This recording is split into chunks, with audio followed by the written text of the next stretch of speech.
Hi viewers, welcome to our channel. ప్రస్తుతం మనతో పాటు ఇమ్మంది రామారావు గారు సీనియర్ జర్నలిస్ట్ ఉన్నారు. వారితో ఒకసారి మాట్లాడదాం. సార్ నమస్కారం. సార్ నమస్తే బాబు. సార్, చంద్రబాబు నాయుడు గారు మంత్రులందరికీ కూడా శాఖలు కేటాయించడం మనం చూస్తున్నాం.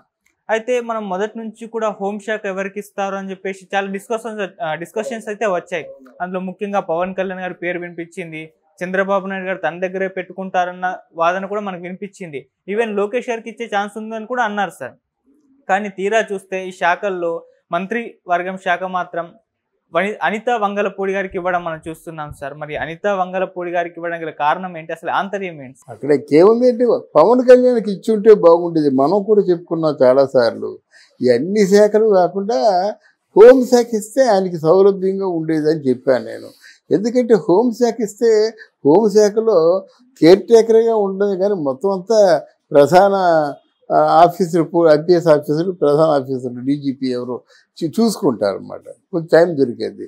అలా కాదు, పంచాయతీరాజు, గ్రామీణాభివృద్ధి శాఖ, అది ఇది అన్నీ చెప్పేసరికి అన్ని చేయడం కొత్తవాడు అంతవరకు సమంజసంగా ఉంటుందని నా తాలూకు అంటే అనుమానం వ్యక్తం చేసుకున్నాను ఒకటి. ఎందుకంటే ముందు ఒక శాఖలో అద్భుతంగా అంటే లా అండ్ ఆర్డర్స్ అంటే హోమ్ మినిస్టర్గా ఉండి బ్రహ్మాండమైన పేరు తెచ్చుకున్న తర్వాత నువ్వు ఇంకో శాఖ వెళ్ళు. అబ్బాయి హోమ్ మినిస్టర్ అంటే ఈయనేంట్రా అని చెప్పుకోవాలన్నమాట. For example Indian election commissioner Seshan ఉండేవాడు. ఎప్పుడు శేషన్, ఎప్పుడు కూడా ఎలక్షన్ కమిషనర్ అంటే శేషన్ అంట అన్నమాట. అలాగే హోమ్ మినిస్టర్ అంటే పవన్ అనుకోవాలి. నేను అనుకున్నది ఇది. అలాగే నిర్వహించి తర్వాత మళ్ళీ ఎలాగా మీకు అభిమానులు మీరు అంటే మీ లక్ష్యాన్ని మీరు చేరుకుంటారు కొంచెం దూరంలో ఉన్నప్పుడు కూడా. అది నిర్వహిస్తే బాగుంటుందని అనుకున్నాను నేను. ఈ శాఖలన్నీ ఉండడం వల్ల మరి పవన్ కళ్యాణ్ హోం మీద పట్టు ఉండదు.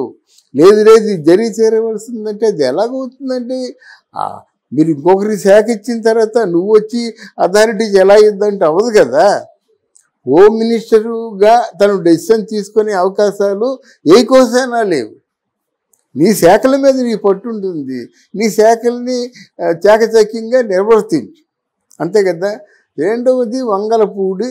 ఆ వంగలపూడి అనిసిని పాపం ఆవిడ ఏం చదువుకుంది, చట్టం తెలుసా, ఏం డెసిషన్ తీసుకోగలదా, కంట్రోల్ చేయగలదా, ఏమిటి నాకు అనుమానాలు. ఏమో పెద్ద పేరు తెచ్చుకోవచ్చు అనుకోండి. ఇక్కడ మనకి రాజకీయాలు అందరికీ తెలుసు, రాజకీయాలు తెలిసిన వాళ్ళందరికీ కూడా ఈ సంగతి తెలుస్తుంది. అంటే హోమ్ మినిస్టర్ అనితికి ఇచ్చారంటే మొత్తం ఆ హోమ్ అంతా ఈయన కంట్రోల్లో ఉంటుంది. ఎవరు? లోకేష్ బాబు కంట్రోల్లో ఉంటుంది. అర్థమైందా? ఇక్కడ తెలంగాణలో మహమ్మద్ అలీకి ఇచ్చాడు హోము. ఆ హోమ్ కంట్రోల్ అంతా ఎవరి చేతిలో ఉండేది? కవిత చేతిలో ఉంది.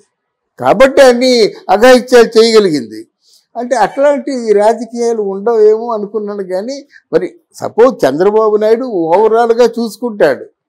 మరి హోమ్ ఎవరి కంట్రోల్లోకి వస్తుంది అంటే లోకేష్ కంట్రోల్లోకి హోమ్ వెళ్తుంది. ఇక్కడ పవన్ కళ్యాణ్ మరి ఆలోచించి తీసుకున్నాడు. ఎందుకంటే ఆయనకి ఒక్క సీటు గెలవకుండా ఉన్నటువంటి వ్యక్తి ప్రపంచవ్యాప్తంగా ఎంత పేరు తెచ్చుకున్నాడంటే వాళ్ళ మానసిక పరిస్థితి ఎలా తబ్బి ఉబ్బిపోతున్నారు అన్నమాట. వాళ్ళ అన్నయ్య కానీ వాళ్ళ కుటుంబం కానీ తను కానీ చాలా మోదీ అంతా హైలైట్ చేశారు వాళ్ళ కుటుంబాన్ని. ఇప్పుడు ఆంధ్రదేశంలో మెగా కుటుంబానికి ఒక ప్రత్యేకమైన స్థానం ఉంది. అంతకుముందు ఎన్టీఆర్ కుటుంబం ఉండేది, ఇప్పుడు మెగా కుటుంబానికి వచ్చేది. అంత హైలైట్ చేసిన తర్వాత ఆయన సరైన నిర్ణయం తీసుకోలేదా, లేదా నిజంగా పవన్ కళ్యాణ్ ఆ శాఖల్ని కావాలని అడిగి తీసుకున్నాడా, హోంశాఖ మీద ఎందుకు దృష్టి పెట్టలేదు అనేది మాత్రం నాకు సందేహం అంటే అనిపించింది అన్నమాట. ఇప్పుడు ఆయన మామూలుగా లా అండ్ ఆర్డర్స్ అన్నీ, శాంతి భద్రతలన్నీ మన ఎవరు చంద్రబాబు నాయుడు చేతిలోనే ఉంటాయి.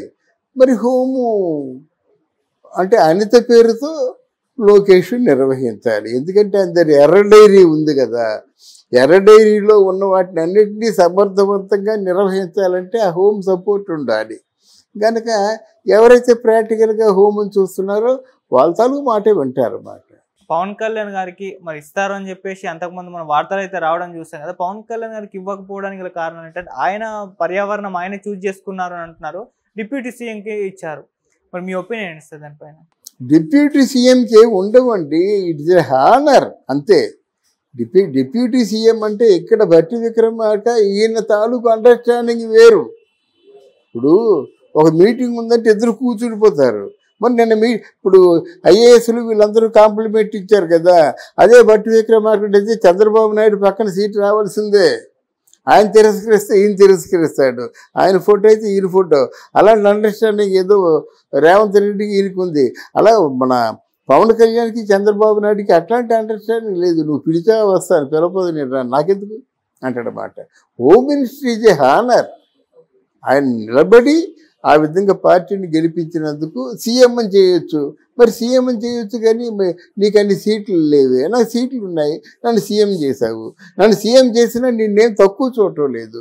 నీ మామూలుగా ఉప ముఖ్యమంత్రి ఇచ్చాను, తర్వాత నువ్వు కోరుకున్న శాఖలు ఇచ్చాను నేను అనే మాట అంటే ఆయన రాజకీయ చాణక్యుడు కదా.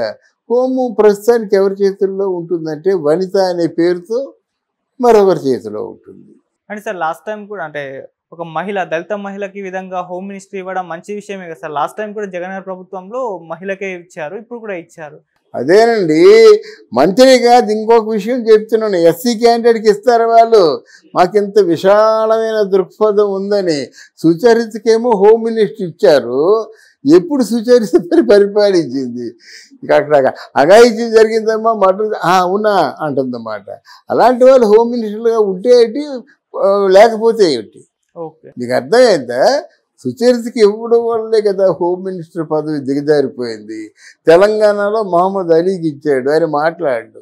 ఆ కవితే మొత్తం ఈ సాధక బాధకాలు లావాదేవీలు అవన్నీ చూసిందంతా కవితే.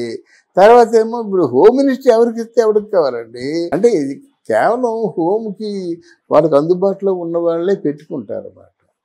లేకపోతే అంత నిర్వహణ సామర్థ్యం ఉన్నట్టయితే పెట్టవచ్చు, దానికే ఉంది. నువ్వెంత నేనెంత అనుకుంటే పెట్టవచ్చు. నెంబర్ 2 హోమ్ కదా, నెంబర్ 2 హోమ్ కదా. ఇక్కడ నెంబర్ 2 ఉప ముఖ్యమంత్రి. ఇలా ఆవిడకు ఉన్న వాల్యూ సపోర్ట్ ఏముందండి? ఆవిడకు ఒక సీట్ రాలేదండి. ఇప్పుడు ఆవిడకు ఒక సీట్ వచ్చిందా? నా ఒక్క సీటు నీకే ఇచ్చేస్తానంటే సపోర్టు. నేను సపోర్ట్గా మీరన్నా ఒకటే, నేనన్నా ఒకటి. అర్థమైందా? వాళ్ళకి కావాలి. వీళ్ళు సమర్థుడు, ఆల్రెడీ ప్రజల్ని పరిపాలించాడు కొంతకాలం. పథకాలన్నీ అవన్నీ ఇవన్నీ వాళ్ళ తాలూకు యాక్చువల్గా వాళ్ళ తాలూకు చుట్టూ ఉన్నటువంటి క్వార్టరీ వల్ల పాడైపోయాడు. కానీ అహంకారం, ప్రజావీధి కోతలు ఇవన్నీ ఉన్నాయి చూసారా? ఆయన చేసిన తప్పుల వల్ల ఆయన కొప్పుకూలిపోయాడు. ఇప్పుడు సజ్జల జంపు కదా, మాట్లాడితే సజ్జలను అడగండి, సజ్జలు చెప్తాడని చెప్పి సకల శాఖ మంత్రిగా ఆయన ఉన్నాడు. కాబట్టి ఈయన పాతాళానికి వెళ్ళిపోయాడు. ఇప్పుడు ఇది కావాలి, సపోర్ట్ కావాలి. కాంగ్రెస్ పార్టీలో జగన్మోహన్ రెడ్డి కలవక తప్పదు. కానీ ఇప్పుడైతే ప్రెస్ మీట్లు పెట్టడం, మనం ఫైట్ చేద్దాము అది ఇది అని చెప్పేసి చెప్తున్నారు కదా సార్ చాలాసార్లు. మరి వైసీపీ పార్టీని మళ్ళీ బలోపేతం చేయడానికి కృషి చేసేటట్టుగా కనిపిస్తున్నారు, కానీ కాంగ్రెస్ పార్టీ వైపు అయితే ఇప్పటివరకు మొగ్గు చూపింది అయితే లేదు. అలా కాదండి, ఇప్పుడు ఇక్కడ ఆయనకు ఒక ప్రమాదం ఉందండి.